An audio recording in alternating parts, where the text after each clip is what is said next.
diggy boom diggy bam.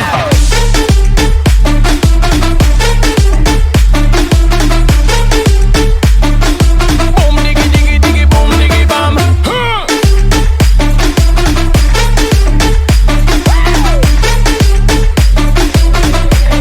Yeah yeah yeah when I kick on the rhythm.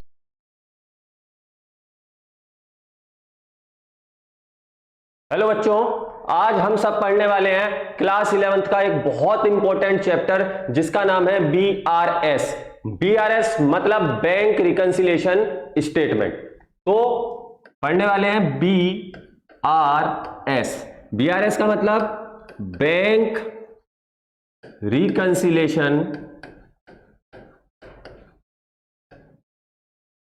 Statement. बड़े ध्यान से देखेंगे सारे बच्चे।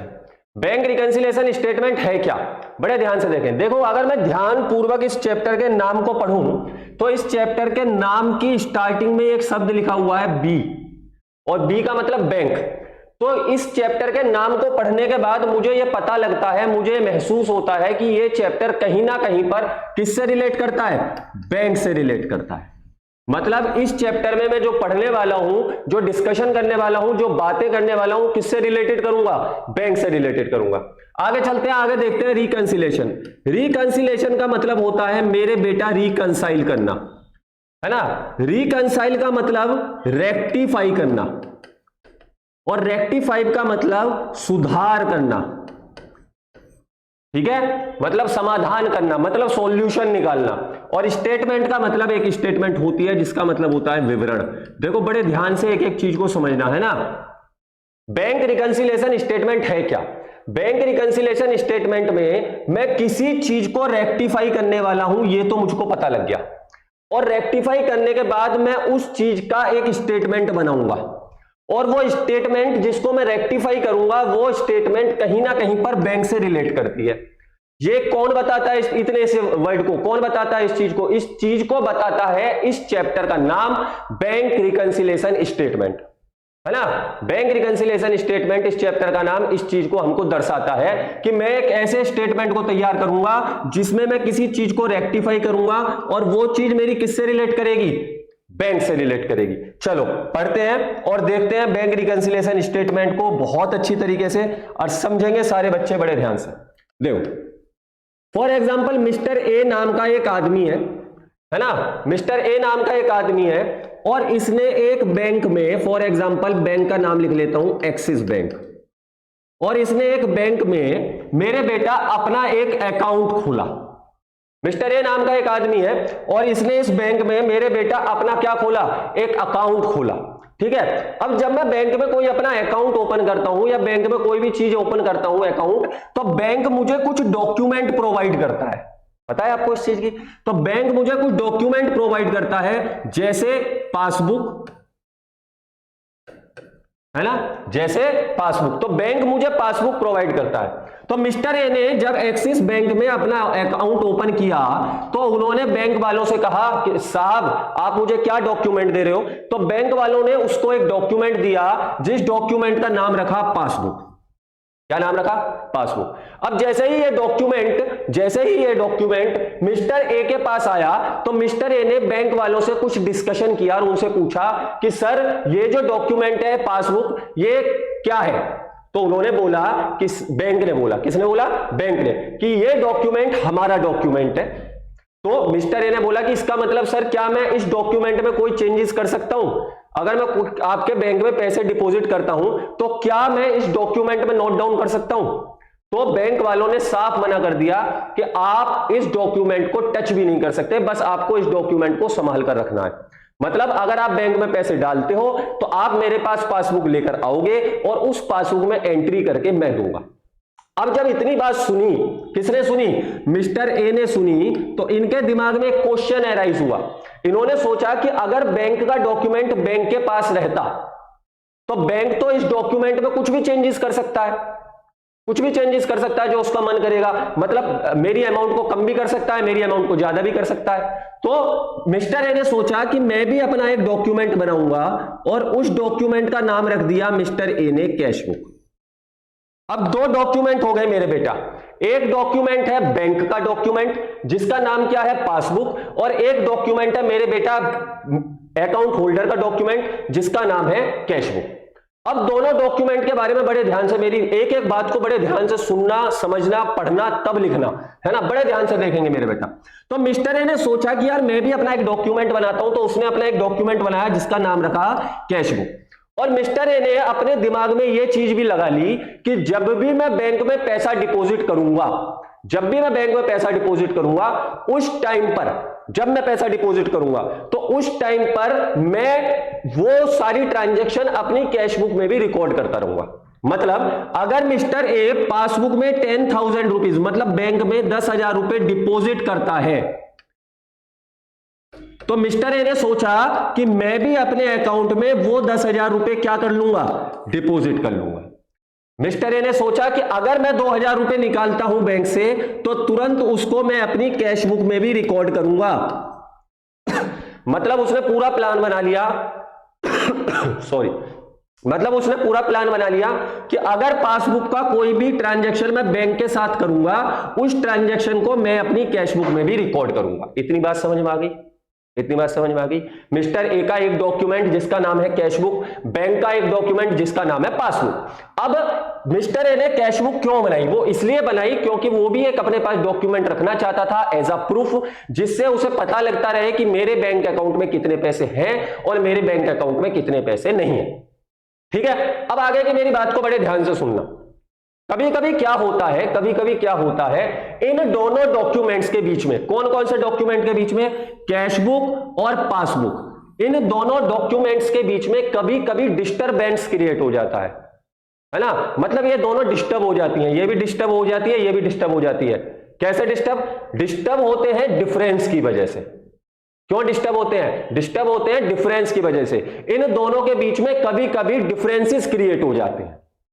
कभी कभी क्या क्रिएट हो जाते हैं? डिफरेंसेस क्रिएट हो जाएंगे, और जब डिफरेंस क्रिएट होंगे तो मिस्टर ए भी डिस्टर्ब होगा और एक्सिस बैंक भी डिस्टर्ब होगा। मतलब कैशबुक भी डिस्टर्ब होगी और पासबुक भी डिस्टर्ब होगी। तो दोनों डॉक्यूमेंट्स के बीच में कभी कभी डिफरेंसेस क्रिएट हो जाते हैं। मतलब इसका बैलेंस कभी कुछ और हो जाता है और इसका बैलेंस कभी कभी कुछ और हो जाता है। तो जब इन दोनों के बैलेंस अलग अलग आते हैं, मतलब कैशबुक का बैलेंस और पासबुक का बैलेंस, दोनों बैलेंस जब अलग होते हैं, उनकी वैल्यू अलग होती है, तो मेरे बेटा उस डिफरेंस को रेक्टिफाई करने के लिए, उस डिफरेंस को ठीक करने के लिए मैं एक डॉक्यूमेंट बनाता हूं, और उस डॉक्यूमेंट का नाम है BRS, मतलब बैंक रिकंसिलिएशन स्टेटमेंट। क्या है bank reconciliation statement? Bank reconciliation statement is nothing, it is always shown a difference between a cashbook and a passbook. जो कैशबुक और पासबुक के बीच के डिफरेंस का पता लगाए उसको हम क्या कहते हैं? BRS कहते हैं। अब दूसरा क्वेश्चन हमारे दिमाग में एराइज होता है कि सर डिफरेंसेस क्रिएट क्यों होते हैं? ऐसी क्या वजह है जिससे डिफरेंस क्रिएट होते हैं? ऐसे क्या रीजन है जिसकी वजह से मैं BRS बनाना पड़े? सुनेंगे मेरे बेटा मेरी बात। फॉर एग्जांपल जरा बड़े ध्यान से देखें।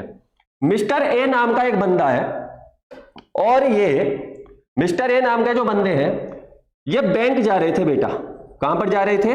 बैंक। ये मिस्टर ए है, ठीक है। मिस्टर ए बैंक जा रहे थे। अब मिस्टर ए जैसे ही बैंक की तरफ जा रहे थे, मतलब पैसे डिपॉजिट करने जा रहे थे अपने अकाउंट में 10,000 रुपीज, 10,000 रुपीज डिपॉजिट करने जा रहे थे अपने बैंक अकाउंट में। जब ये 10,000 बैंक अकाउंट में डिपॉजिट करने जा रहे थे, तो जैसे ही ये घर से निकले तो रास्ते में इनको एक दोस्त मिला। रास्ते में इनको एक क्या मिला? फ्रेंड मिला इनका, ठीक है। रास्ते में इनको एक फ्रेंड मिला।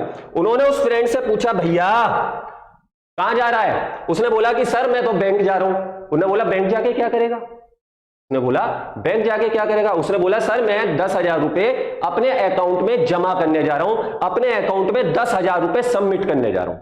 तो उसने बोला, किसने बोला? जो उनका फ्रेंड था, मिस्टर बी, जो उनका फ्रेंड था, उसने बोला मैं भी बैंक की तरफ ही जा रहा हूं। आप एक काम कीजिए, आप 10,000 रुपए मुझे दे दीजिए, मैं वो 10,000 रुपए बैंक में क्या कर देता हूं? डिपॉजिट कर देता हूं। अब जैसे ही मिस्टर ए ने इस पर बिलीव करके इसको कितने रुपए दे दिए? 10,000 रुपीज दे दिए। अब 10,000 रुपीज जब मिस्टर बी के हाथ में आए तो मिस्टर बी को वो पैसे कहां पर जमा करने थे? बैंक में जमा करने थे, है ना। मगर मिस्टर बी जब बैंक की तरफ जा रहे थे तो रास्ते में उनको उनका एक और दोस्त मिल गया। रास्ते में उनको उनका एक और दोस्त मिल गया, और ये जो दोस्त था ये इस रूट पर जा रहा था, ना कि बैंक की तरफ जा रहा था। अब मिस्टर बी भूल गए कि उनकी जेब में 10,000 रुपए पड़े हुए हैं, या उनकी जेब में 10,000 का एक चेक रखा हुआ है, और मिस्टर बी अपने दोस्त के साथ कहीं और चले गए, है ना, कहीं और चले गए। अब नेक्स्ट डे क्या हुआ, मिस्टर ए बैंक पहुंचे। नेक्स्ट डे क्या हुआ, नेक्स्ट डे ये हुआ कि मिस्टर ए जो थे वो कहां पहुंचे मेरे बेटा, बैंक पहुंचे। कहां पहुंचे, बैंक पहुंचे। अब जब बैंक पहुंचे मिस्टर ए, तो मिस्टर ए ने बैंक में जाकर देखा कि उनके अकाउंट में अभी तक 10,000 रुपए सबमिट नहीं हुए। तो जब उन्होंने वहां जाकर पता लगा कि मेरे अकाउंट में भी 10,000 सबमिट नहीं हुए, जो मैंने अपने फ्रेंड को दिए थे वो फ्रेंड कहीं और चला गया, तो दोनों के बीच में क्या क्रिएट हो गए, डिफरेंसेस क्रिएट हो गए। आपने बहुत सारी चीजें देखी होंगी, आपके एटीएम का पर ईयर पूरी साल में एक बार एक चार्ज कटता है, 250 रुपए, 300 रुपए, 350 रुपए, है ना। अब वो चार्ज बैंक आपके अकाउंट से अपने आप काट लेता है ना। अब आपके अकाउंट से अपने आप वो चार्ज कट गया। अब आपको तो पता ही नहीं है, अब आपको तो पता ही नहीं है ना, आप अकाउंट होल्डर, आपको पता ही नहीं है, तो आपके और उसके बैलेंस में क्या क्रिएट हो जाएगा, डिफरेंस क्रिएट हो जाएगा, है ना। कोई किस्त जानी है ना, कोई इंश्योरेंस का प्रीमियम जाना है, कोई इंस्टॉलमेंट कटनी है, वो आपके बैंक अकाउंट से अपने आप कट गई, आपको पता ही नहीं है। तो आपके कैश बुक का और बैंक बुक का मतलब पासबुक के बैलेंस में क्या क्रिएट हो जाएगा, डिफरेंस क्रिएट हो जाएगा, है ना। और इस डिफरेंस को खत्म करने के लिए हम हमेशा क्या बनाते हैं, बैंक रिकंसिलिएशन स्टेटमेंट बनाते हैं। इतना समझ में आ गया। चलो आगे चलते हैं, आगे पढ़ते हैं। किसी को कॉपी करना हो तो पॉज करके कॉपी कर लेना, ठीक है। चलो देखते हैं, अब देखते हैं आगे पढ़ते हैं, balance as per cash book, balance as per cash book, ठीक है। और बैलेंस भी कौन सा, debit balance as per cash book. बड़े ध्यान से देखेंगे, बड़े ध्यान से समझेंगे, balance as per cash book क्या है। बच्चों को बहुत प्रॉब्लम आती है, मेरे बेटा सुनना मेरी बात को बड़े ध्यान से। Balance as per cash book का मतलब है कि मेरे पास जो बैलेंस है वो बैलेंस किस चीज का है, कैश बुक का बैलेंस है। सबसे पहला कॉन्सेप्ट पढ़ रहे हैं MBRS का, है ना। मेरे पास जो बैलेंस है वो बैलेंस किसका है, कैश बुक का बैलेंस है। और मेरे बेटा कैश बुक किसका डॉक्यूमेंट है, मिस्टर ए का डॉक्यूमेंट है, मतलब अकाउंट होल्डर का डॉक्यूमेंट है, जिसने उस बैंक में अकाउंट खोला है। इतनी बात क्लियर। अब balance as per cash book, mister A कौन है, जिनका अकाउंट है। मतलब अब बड़े ध्यान से समझना, मेरे पास दो डॉक्यूमेंट है, एक कैश बुक और एक पासबुक। दो डॉक्यूमेंट है मेरे पास, एक कैश बुक और एक मेरे बेटा पासबुक। और दोनों डॉक्यूमेंट बड़े ध्यान से सुनना, ये जो है कैश बुक ये किसका डॉक्यूमेंट है, अकाउंट होल्डर का डॉक्यूमेंट है। और ये जो है पासबुक ये किसका डॉक्यूमेंट है, बैंक का डॉक्यूमेंट है। ये किसका डॉक्यूमेंट है, बैंक का डॉक्यूमेंट है। और ये किसका डॉक्यूमेंट है, अकाउंट होल्डर का। अब बड़े ध्यान से मेरी बातों को समझते रहना और एक एक लाइन को बड़े ध्यान से समझना। देखो फॉर एग्जाम्पल लिखा हो check issued for payment but not presented. समझते रहना मेरी बातों को, है ना। बट नॉट प्रेजेंटेड, और चेक था 2,000 रुपए का। बड़े आराम से एक एक चीज को समझना। अभी तो पार्ट 1 है, आराम से क्वेश्चंस करेंगे, एक एक चीज को सीखेंगे, एक एक चीज को समझेंगे। क्या check issued for payment but not presented, कितने रुपए का चेक था, 2,000 रुपए का। इसका मतलब क्या है, इसका मतलब है जो अकाउंट होल्डर है उन्होंने किसी को पेमेंट के लिए चेक दिया। मतलब उनके पास कोई आया, उन्होंने बोला सर मेरी पेमेंट कर दीजिए, उन्होंने 2,000 रुपए का एक चेक काटा और वो चेक किसको दे दिया, उस बंदे को दे दिया। अब वो बंदा बैंक में सिर्फ अपना चेक लगाएगा और पेमेंट निकाल लेगा, मगर उस बंदे ने बैंक में चेक नहीं लगाया। क्यों, साफ साफ लिखा है बट नॉट प्रेजेंटेड, मतलब वो चेक बैंक में पेमेंट के लिए पहुंचा ही नहीं। तो जब ये वाला चेक वाला मसला हुआ कि चेक इशू हुआ, जैसे ही चेक इशू हुआ होगा तो कैश बुक में से 2,000 रुपए अकाउंट होल्डर ने माइनस कर दिए होंगे। बैलेंस किसका लेकर चल रहा हूं? कैश बुक का बैलेंस लेकर चल रहा हूं। तो मेरे बेटा अकाउंट होल्डर ने ये 2000 रुपए तुरंत के तुरंत क्या कर दिए होंगे? माइनस कर दिए होंगे, क्योंकि उसने तो पेमेंट के लिए चेक काटा। जैसे ही चेक फाड़ के उसको दिया होगा, तुरंत 2000 रुपए क्या कर दिए होंगे? माइनस कर दिए होंगे। मगर वो चेक बैंक में पहुंचा ही नहीं, वो चेक बैंक में नहीं पहुंचा। और जब वो चेक बैंक में नहीं पहुंचा तो मेरे बेटा बैंक तो मेरा एज इट इज है, बैंक में तो कोई चेंज ही नहीं हुआ, बैंक तो मेरा बिल्कुल एज इट इज है, जैसा पहले था आज भी ऐसा ही है, जो बैलेंस पहले था वही ऐसा ही है। अब मेरे पास दो ऑप्शन है इस सॉल्यूशन को, इस लड़ाई को खत्म करने के। बताओ क्या ऑप्शन है, क्या सॉल्यूशन है? आप बताओ मेरे बेटा, क्या सॉल्यूशन है? बहुत आसान, दो तरीके हैं मेरे पास। या तो बैंक भी 2000 रुपए क्या कर दे? माइनस कर दे। जैसे ही बैंक 2000 रुपए माइनस करेगा, दोनों का बैलेंस क्या हो जाएगा? सेम हो जाएगा। दोनों का बैलेंस क्या हो जाएगा? सेम हो जाएगा। ठीक है, दो तरीके। या तो बैंक भी उन 2000 रुपयों को माइनस कर दे, तो बैंक जैसे ही 2000 रुपए माइनस करेगा तो दोनों का बैलेंस क्या हो जाएगा? सेम हो जाएगा। मगर समझना मेरी बात, मैं कौन हूं? मैं कौन हूं? मैं हूं अकाउंट होल्डर, मैं हूं अकाउंट होल्डर। मेरे पास है कैश बुक, तो मैं पासबुक में कोई भी चेंज नहीं कर सकता, है ना। तो दो तरीके क्या क्या है? या तो बैंक अपने अकाउंट में से उसको माइनस कर दे, या मैं अपने अकाउंट में जो 2000 माइनस किए थे उनको दोबारा से ऐड कर लूं, है ना। मगर ये डॉक्यूमेंट किसका है? बैंक का डॉक्यूमेंट है। तो इस डॉक्यूमेंट में चेंज कौन कर सकता है? बैंक कर सकता है। मैं किसका बैलेंस लेकर चल रहा हूं? कैश बुक का बैलेंस लेकर चल रहा हूं। और अगर मैं कैश बुक का बैलेंस लेकर चल रहा हूं तो इसका मतलब है मैं कौन हूं? अकाउंट होल्डर हूं।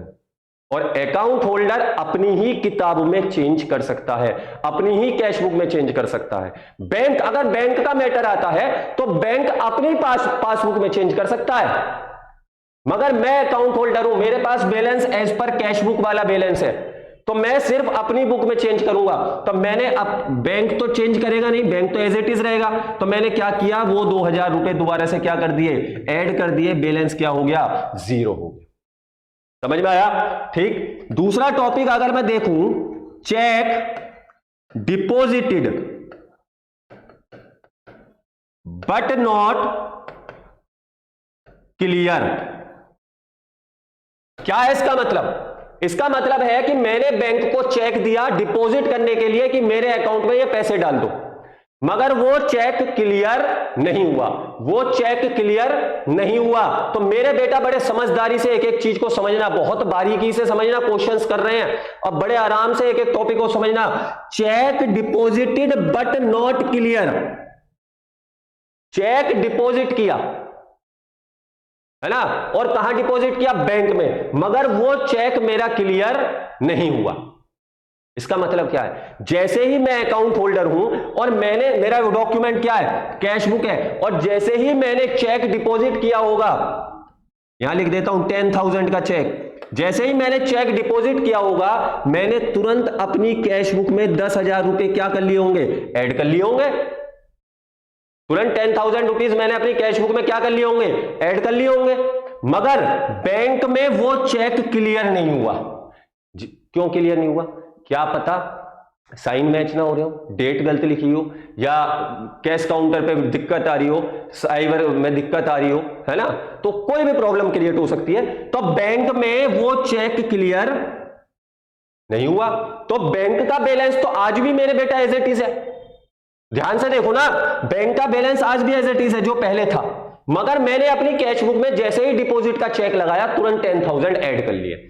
अब दो ऑप्शन है मेरे पास। क्या दो ऑप्शन है? या तो बैंक भी उसको प्लस करे, या तो बैंक भी उसको प्लस करे, और अगर बैंक प्लस करेगा तो बैलेंस क्या हो जाएगा? मैच हो जाएगा। या दूसरा ऑप्शन है कि मैं अपनी कैश बुक में से वो 10,000 रुपए क्या कर दूं? माइनस कर दूं, तो मेरा बैलेंस जीरो हो जाएगा, है ना। तो बहुत आसानी से, बहुत बारीकी से समझना मेरे बेटा, बैंक के डॉक्यूमेंट को तो हम टच कर ही नहीं सकते। तो बैंक तो बैलेंस को ना प्लस करेगा ना माइनस करेगा, क्योंकि मैं किस बैलेंस को लेकर चल रहा हूं? कैश बुक को लेकर चल रहा हूं। ठीक है, तो मुझे अपने ही डॉक्यूमेंट में छेड़खानी करनी है, मैं बैंक के डॉक्यूमेंट के साथ कोई भी छेड़खानी नहीं कर सकता। इतना समझ में आया? Balance as per cash book का मैटर। ठीक, और आगे चलो एक मैटर देखते हैं। Bank charges bank charges, bank ने क्या किया, 100 रुपए आपके अकाउंट से काट लिए। देखो पॉइंट बहुत सारे बनेंगे, मगर एक एक करके धीरे धीरे पार्ट 1, पार्ट 2, पार्ट 3 आपके पास क्लासेस आती रहेंगी, आप धीरे धीरे समझते रहेंगे, है ना। बैंक ने चार्जेस काटे, मेरे बेटा कितने काटे, 100 रुपए। अब जब बैंक ने चार्जेस काटे होंगे तो मेरे बेटा 100 रुपए बैंक ने आपके अकाउंट में से माइनस कर दिए। अब आपको तो पता ही नहीं है, अब आपको नहीं पता तो आपका कैश बुक का बैलेंस एज इट इज, आपका कैश बुक का बैलेंस क्या है, एज इट इज है। तो अब आप क्या कर सकते हो, दो ऑप्शन है, या तो बैंक उसको प्लस कर ले, ऐड बैक कर ले तो मैच हो जाएगा, या मैं भी माइनस करूं तो मैच हो जाएगा। मगर बैंक के बुक को तो मैं टच नहीं कर सकता, तो मुझको भी वो आइटम क्या करना पड़ेगा, माइनस करना पड़ेगा। मुझको भी वो आइटम क्या करना पड़ेगा, माइनस करना पड़ेगा। बहुत बढ़िया। For example bank interest, bank ने आपको इंटरेस्ट दिया अलाउड, बैंक ने आपको इंटरेस्ट दिया 200 रुपए का, ठीक है। फोर्थ एंट्री, बैंक ने आपको इंटरेस्ट दिया मेरे बेटा 200 रुपए का, फॉर एग्जाम्पल। अब बैंक ने जब आपको इंटरेस्ट दिया तो मेरे बेटा 200 रुपए बैंक ने आपके अकाउंट में ऐड कर दिए होंगे, बट आपकी कैश बुक में तो आपको पता ही नहीं है कि 200 रुपए ऐड हुए या लेस हुए, नहीं पता ना है। अब दो तरीके हैं कि बैंक उसको माइनस कर दे तो बैलेंस इक्वल, मगर बैंक तो माइनस करेगा ही नहीं, ठीक है। तो मुझे भी क्या करने पड़ेंगे, 200 रुपए प्लस करने पड़ेंगे।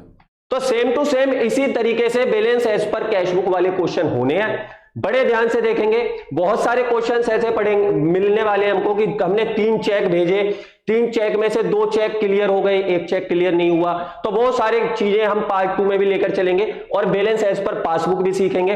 और इन सारे चीजों को मतलब क्या है, मतलब यह है कि बैंक के पास अपना एक पासबुक का बैलेंस है, अपना एक बैलेंस है पासबुक का, है ना। अब मैं पासबुक और कैशबुक के बैलेंस को मैच कर रहा हूं, और मैच होने के बीच में जो डिफरेंसेस आए हैं वो डिफरेंसेस इन एंट्रीज की वजह से आए थे। इसको बोलते हैं बीआरएस। कब बनाया जाता है बीआरएस, जब जब कैशबुक और पासबुक के बीच में क्या क्रिएट हो रहे हो, डिफरेंसेस क्रिएट हो रहे हो, तो उस समय पर मुझको एक डॉक्यूमेंट बनाना पड़ता है, जिस डॉक्यूमेंट को मैं क्या कहता हूं, बैंक रिकंसिलिएशन स्टेटमेंट कहता हूं। इतनी बात सबके समझ में आ गई। आज की क्लास यहीं तक, ठीक है मेरे बेटा। और बड़े ध्यान से एक एक चीज को समझेंगे और बड़े ध्यान से एक एक चीज को पढ़ेंगे, ठीक है। आज की क्लास यहीं तक। Thank you so much.